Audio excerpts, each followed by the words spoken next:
Title: आलसी चिड़पी का साहस। एक छोटे से गांव की ऊंचाइयों में एक आलसी छोटा चिड़पी रहता था जिसका नाम था चिरपी। चिरपी को खाने की परेशानी हो रही थी क्योंकि वह बहुत ही आलसी था और किसी भी कठिनाइयों को नहीं उठाता था। सीन 1।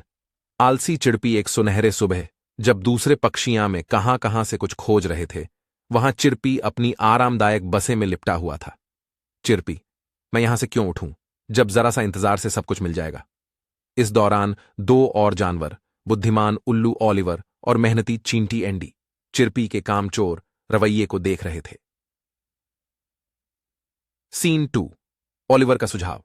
ओलिवर: चिरपी, खाना खोजने के लिए कठिनाइयों से भागना चाहिए।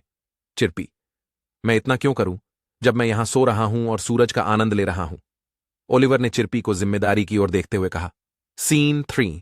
रहस्यमय भूख। दिनों बीतने के साथ ही जंगल में एक रहस्यमय खाद्य की कमी हुई जिसने सभी जानवरों को चिंतित कर दिया।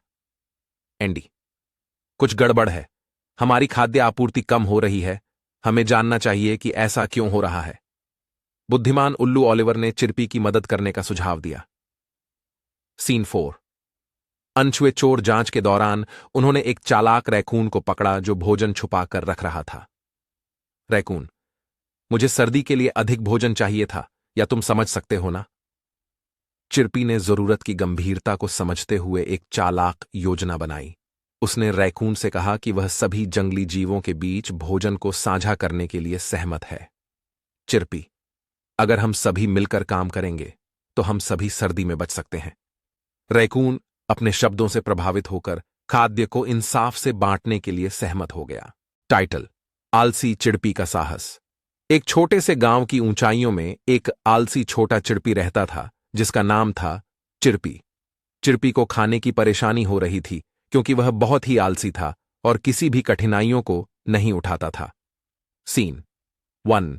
आलसी चिड़पी एक सुनहरे सुबह, जब दूसरे पक्षियां में कहां से कुछ खोज रहे थे, वहां चिरपी अपनी आरामदायक बसे में लिपटा हुआ था।